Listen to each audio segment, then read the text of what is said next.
дугаар сарын 15-нд Жозеф Ильяч гэдэг залуу өөрийн эхнэр 28 настай мөн гişгийн учир бэлтгэлээр алга болсон тухай мэдэгдэхээр Америкийн нэгдсэн улсын Колумбийн Миссуригийн цагдаагийн хэлцэд өмгөөлөгч хүүгээр үрж ирсэн байна. Тэгээд хэлэхдээ эхнэр маань 6 хоногийн өмнө гэрээсээ гараад алга болчлоо. Тухайн үед тэр хоорондоо хэрэлдэж муудалцаагүй. Өмнө нь бол яг хоорондоо муудалцаж хэрэлддэг байсан. Хамгийн сүүлд бол түүнийг алга болохоос 7-8 хоногийн өмнө муудалцаж зодтолцсон. Тэгээд тэр нь бол гэхдээ тэмч сүртэй зодон байгаагүй гэх мэтээр яриад эхнэр маань одоо шөнө орондоо орж унтаад өглөөс ирэхэд байхгүй болчихсон байсан. Бяцхан охиноо хүртэл ингээд орхиод явчихсан гэж хэлсэн байна. Тэгээд Жойгийн эхнэр мөн гişи гэдэг хятад охин бол тухайн үед одоо хятадын нэг гэр бүл нэг хүүхэд гэдэг бодлогын үед төрсэн учраас айлын ганц охин байсан байна. Хэдийгээр одоо хятадын их зээд сургуулиуд маш их өрсөлдөөнтэй, маш олон хүүхдүүд хоорондоо өрсөлддөг байсан боловч одоо тэр бүхнийг бол давж туулаад бусдаасаа ялгарч хятад улстай бакалаврын боловсрол олсныхаа дараа эцэг эхний охиноо Америкийн нэгдсэн улсын Миссуригийн их сургуульд явуулсан байна. Тэрээр бол Миссуригийн их сургуульд сансрын инженерийн чиглэлээр магистр хамгаалахаар ирж суралцсан байна л да. Мөн гişи бол ер нь нэлээд ухаалаг, мэрэгжилтэй, үнэхээр авьяастай, ажил хэрэгч тийм нүдэнд дулаахан охин байсан. Хэдийгээр сургуультай суралцахын хажуугаар Жойгийн ажилдаг нано технологийн компанид ажилладаг орсон байна л да. Энэ компанид ажиллаж байхдаа Жойтой нэг төслийн багт ажиллаж исэн бөгөөд тухайн үед төслийн багийн ахлагчаар бол Жозеф байсан болохоор тэр үеэс тэд хоорондоо дотноссон. Тэгээд тэрд бол маш хурдан дотносож 1 жил 7 сар орчим үргэлж байгаад Рокбриджийн цэцэрлэгт хүрээлэн Жой түүнийг романтикаар өвдөг сөхрөн гэрлэхийг санал болгосон байна. Мөн гişи ч одоо түүний саналыг маш хурдан хүлээж авсан нь бол учиртай. Тухайн үед бол мөн гişи одоо нэгэнт сургуулиа төгсөөд визнийх нь хугацаа дуусч байсан болохоор Америкт үлдэж Америкийн эрхэм болохын тулд түүний саналыг бол хийж хурдан хүлээж авсан байж болох юм.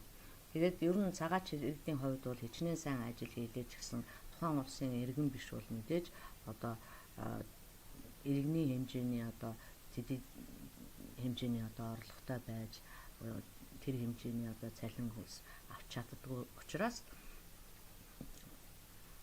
одоо тэрэндээ бол одоо сэтгэл санаа нь тэрнээсээ болоод одоо юу яасан баг гэрлэхээр одоо шийдэж тэрний саналыг бол маш хурдан хүлээж авсан баг.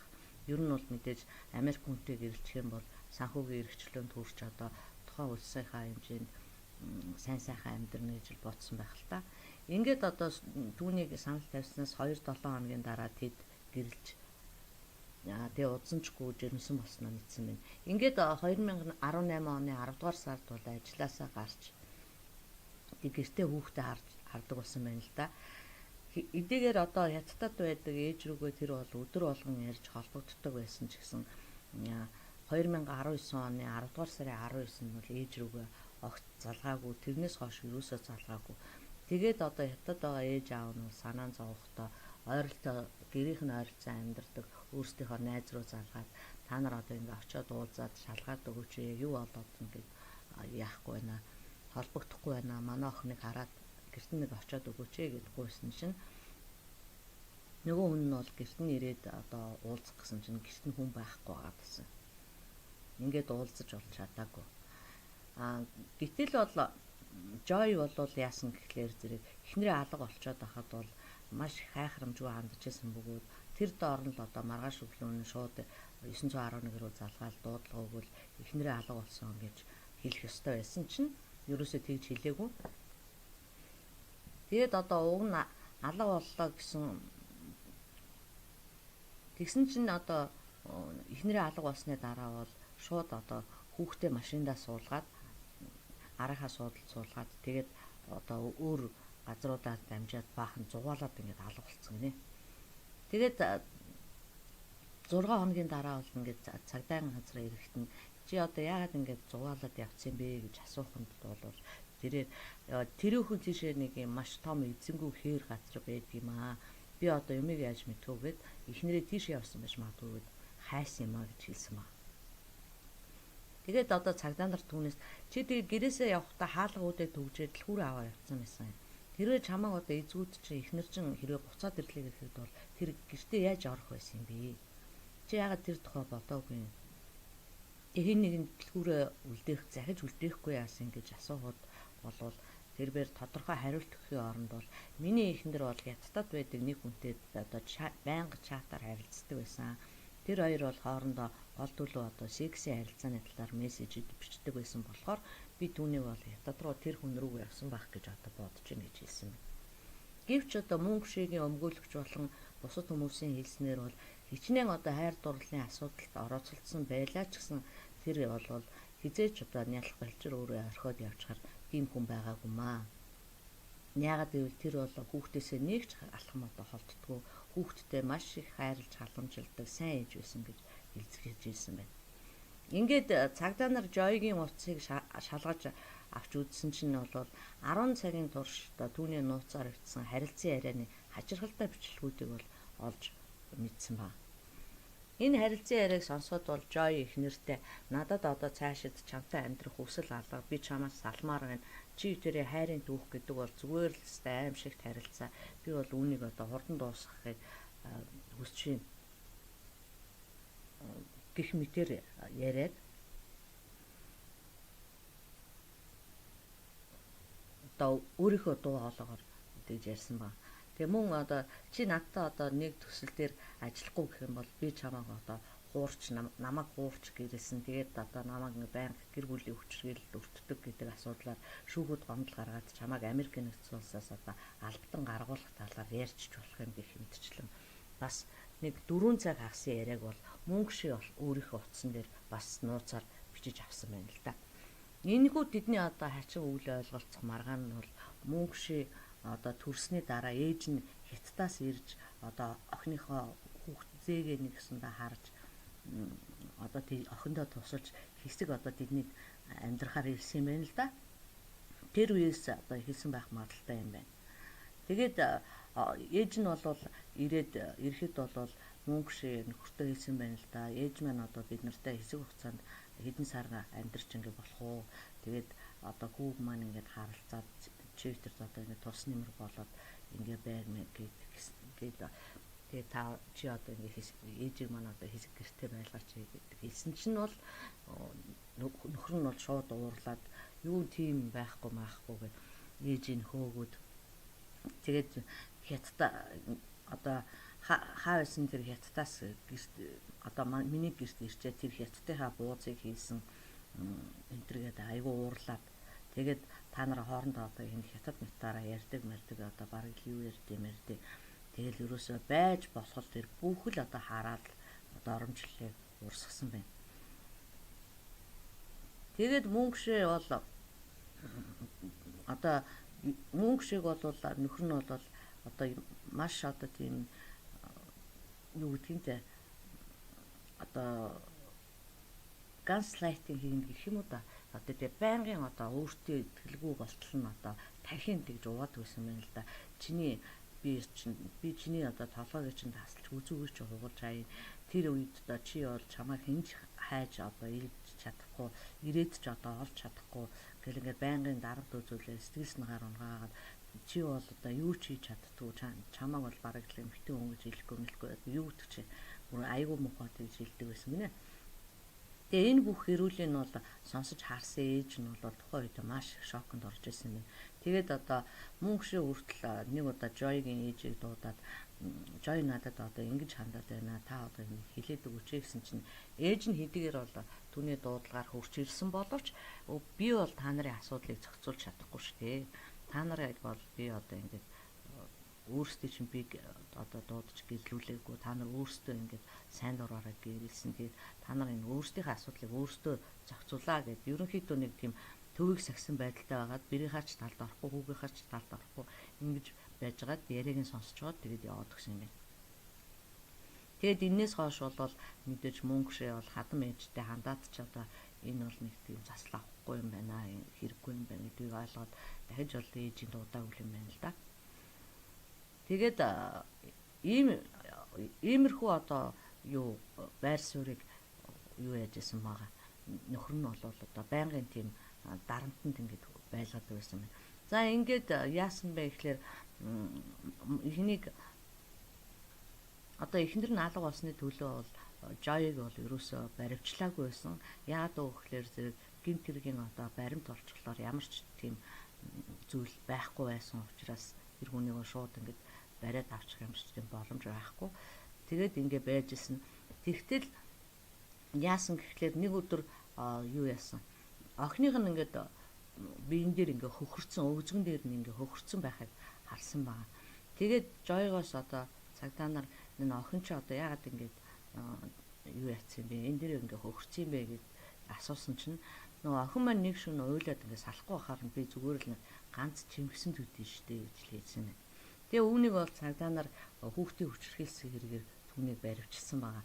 Яагаад гэвэл түүнийг нөгөө яг хүн тэр эхнэрээ алсан гэдэг юм уу хүн амны хэрэгээр баривчлах тийм одоо ямар ч боломж байхгүйсэн учраас ерөнхийдөө хүүхдийн хүчрхийллийн хэрэгээр нь баривчлаад далимдуулж баривчлаад одоо шалгах нь зүйтэй юм байна гэж ойлгоцоосон байна л да. Тэгээд түүнийг бол баривчилсан байна. Тэгээд тэр баривчилсан өдөр нь бол юу яасан? Гэрт нь бол нэгжлэг хийсэн.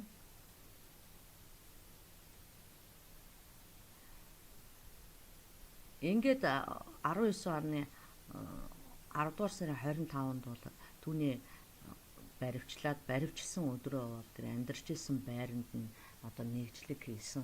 Тэгтэл бол яасан гэхлээр зэрэг түүний гэрээс нэг тэмдэглэлийн дэвтэр олцсон байна.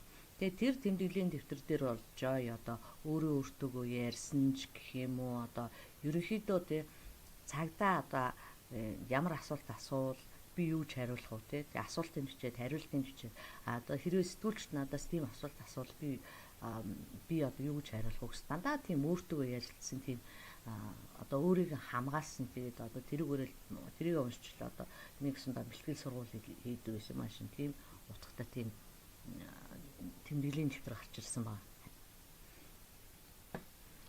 За тэгээд одоо бусад одоо ер нь тэгэл гэрийнх нь л одоо өнцөг булан тохоо бүрийг л наривчлан шалгаал хэргийг нотлох байранд толчгоор одоо өшөө юу байж болох нь үү гэж хайгаадсэн.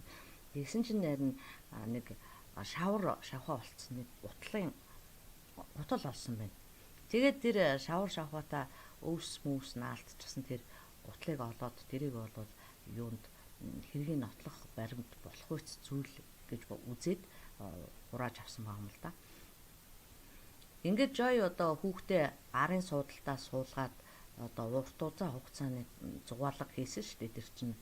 Тэгээд явж исэн тэр одоо замынхын дагуу ер нь явах юм бол эхнэрийнхэн цогцыг одоо амиа алдсан мөрийг мөшгөж болох юм байна гэж цагдаа нар үзээд тэгээд тэр утасныхын GPS-ийн дагуу хайлт хийгээд мөн одоо тэр дагуу үүрэн телефоны цамхгуудын дагуу ер нь тэгээд Joy-гийн гар утасны байрлалын заалтуудыг хайгаад тэгээд явсан байгаа.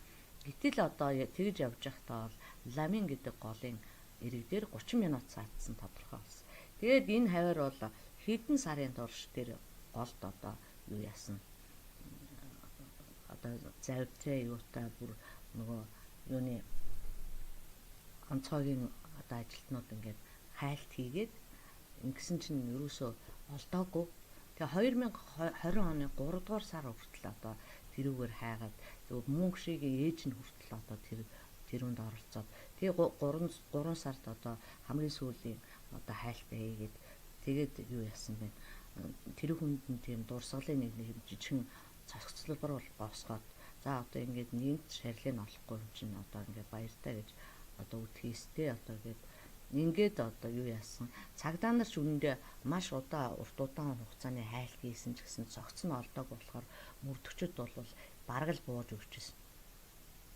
Ингээд хэрэг гарснаас 1 жилийн дараа бол Joy-гийн хүн амны хэрэг үлдсэн шүүх хурал нь хүлээгдээд байж исэн. Тэгжсэн чинь тэр үеэр нэгэн явган аялагч урд нь одоо Joy-гийн мөнгө шидэ аялж исэн нэгэн цэцэрлэгт хүрээлэн бүхээ хойд явж исэн юм байна л да. Тэгээд тэр хүн бол гартаа юм тайг барьчихсан явж байгаад тэгээд тайгаад тулаад ингээд явж исэн чинь тайгныхон үзүүрт нэг юм ингээд тэмтэрэгдэх шиг болсон байна л да. Тэгэхээр нь одоо энэ юу юм болоо гэж бодоод ингээд тайгаа хөдөлгөөд өвсийг яраад ингээд харсан чинь 2 гутал байсан. Тэгмэгц одоо цааш нь таягныхаа үзүүрээр тэмтрээд тэр хэсгийг ингээд үүс ногоог нь хөдөлгөөд ингээд төнхөөд үзсэн чинь бол энэчнээс гавлын ястаа төстэй зүйл олж харсан. Ингээд тэр бол шууд цагдаа нарт мэдэгдээд тэгээ цагдаа нар ирээд одоо тэр хавийг нэгжээд бүх яс мөчнүүдийн цуглуулахад бол Монг шигийнх хүн байсан бөгөөд түүний бол 4 хавирга нь хугарсан байсан. Тэгэд энэ нь бол юу илэрхийлж байна вэ гэхээр түүний бие махбодыг бол хүчирхийлэлд өртөжсэнийг бол илэрхийлж байгаа. Ингээд нөгөө нэг гэрээс нь олдсон шавартаа гутлыг өвс шавар наалтчихсан гутлыг бол Миссуригийн ботаникийн цэцэрлэгт түрээлэнгийн лабораторид шинжилгээнд илгээсэн юм. Тэгээ учир нь бол яадаг вэ гэхээр ургамлууд хүртэл хүнтэй адилхан ДНХ-тэй байдаг юм гинэ. Тэгээд яг тэр хаваар энэ гутал одоо ялах ч юу, явж юу одоо энэ гутлан дээр наалцсан тэр өвс шавхаа нь яг энэ хүний нас орсон одоо шарил олцсон газрын одоо өвс ургамлын ДНХ-тэй таарч гин үү? Энэ газар гიშгж үү? Эсвэл энэ гутал шал өөр газар явсан шавхаа байна уу гэдгийг шавар шавхаа өвс байна уу гэдгийг олж судлахын зорилготой байсан байна л да. Ингээд Эдвард гэх ургамлын популяцийн генетикч гэд эмэгтэй бол тэр гуталд наалцсан 8 төрлийн өвсний шинжилгээ, ДНХ, тухайн эмэгтэйг шарил олдсон газрын өвсний ДНХ-тэй таарч байгаа эсхийг шалгаж тэгээд тухайн хэсэгт байсан тэр арцны модны өргөс гутлын ууланд тийм өргөс шигдсэн байна л да. Тэгээд тэр нь болохоор яг тэр тухайн үеийн газрын арцны модны тэр өргөстэй таарч нүггүй юу гэдэг бас нягтлсны эцэст бол энэ бүхэн нь батлагдаад тэгээ энэхүү шинжилгээний үр дүнгээр бол эхнэр нь бол гэрээсээ өөрөө гараад гүйжээгүй юм байна. Алга болчоогүй юм байна гэдгийг бол олж тогтоосон байна. За ингээд 2021 оны 11-р сарын 11-ний өдөр бол Джон Эллиж түүний эхнэр Джон Эллиж өөрийн эхнэр Монг шигийн амийг хөнөөсөн тухай одоо шүүх хурал болсон байна л да. Тэгэд тухайн шүүх хурал дээр бол Жойгийн өмгөөлөгч хэлэхдээ бол тэр эхнэрээ бол санаатаа алаагүй. Гэртээ байхдаа одоо муудалцаад түүнийг түлхэхэд эхнэр нь бол унахтаа ширээ мөргөд 4 хавиргаа хугалсан. Тухайн үед бол хэнж одоо хавиргаа хугалсныг мэдээгүй. Тэгээд одоо унтаад өгсөн. Тэгээ өглөөс ирэхэд бол эхнэр нь сэрэхгүй байхаар нь түүнийг дуудаад "Үгүй чи зүгээр үү" гэдэг ингээд асуух гэсэн чи тэр аль хэзээний нас орсон байсан. Тэгээд энээсээ болоод Жой бол маш их айж сандарч паникт орсон учраас одоо тэрийгэ нууж дарагдуулахын тулд юу яасан? Одоо шарилын хөдөө авчиж хайсан гэж байгаа байхгүй юу? Тийм учраас энэ бол санаатаа аллах биш гэж өмгөөлсөн байна. Гэхдээ мэдээж ямар ч хүн одоо нэг хавирга нь хугарсан байлаа ч гэсэн мэдгүйгээр тэгээд шууд унтаад өгдөг гэж тийм юм бол байхгүй шүү дээ баг хүний амьдрал дээр тийм ээ. Тэгээд ингээд одоо энэ хурал болол өдрийн турш хэдэн цагийн турш үргэлжилсэний эцэст бол 2021 оны 11 сарын 11-ний оройн 19 цагт хурлын шийдвэр гараад тэгээд Джон Эллижд бол 28 жилийн ял өгсөн байна. За ингээд одоо Монг шигийн ээж аав хоёр бол зэ охиноо бол хятад руу авч явна гэжсэн боловч ер нь бол шүүхийн шийдвэр нь бараг тэгж гарсан. Тэгсэн ч одоо гэсэн одоо Жойгийн ээжтэй аав хоёртаа бол зөвшөлтсөл түрээд тэгээд 100 амралтаараа бол хятадд эмээ өвгөө дээр одоо 3 сар байж вэ. Тэгээд бусад үед нь бол Жойгийн ээж аав дээр ингээд амьдарч яа гэж зөвшөлтөл үрсэн юм байна. Тэгээ ийм нэг харамсалтай өрөвдөлтэй хэрэг гарсан байна. Тэгээ ер нь тэгээд аливаа уур цугуул хэрүүл тэмцэл гэдэг бол ер нь бол тийм хизээж тийм зохистой сайн үр дагавартай биш. Ялангуяа одоо манай монголчуудын хэлээр бол нөгөө хормон хэрүүл гэдэг чинь үхсний бузар хормон хэрүүл гэдэг чинь бол ямар ч одоо тийм гэр бүлд болоод тийм хизээж сайн үр дагавар авчирдагвэ гэдэг нэг бодит жишээ болсон. Ийм нэг хэрэг байлаа. За ингээд таалан сонссон та бүхэндээ баярлалаа. Удахгүй эргээд уулзнаа. За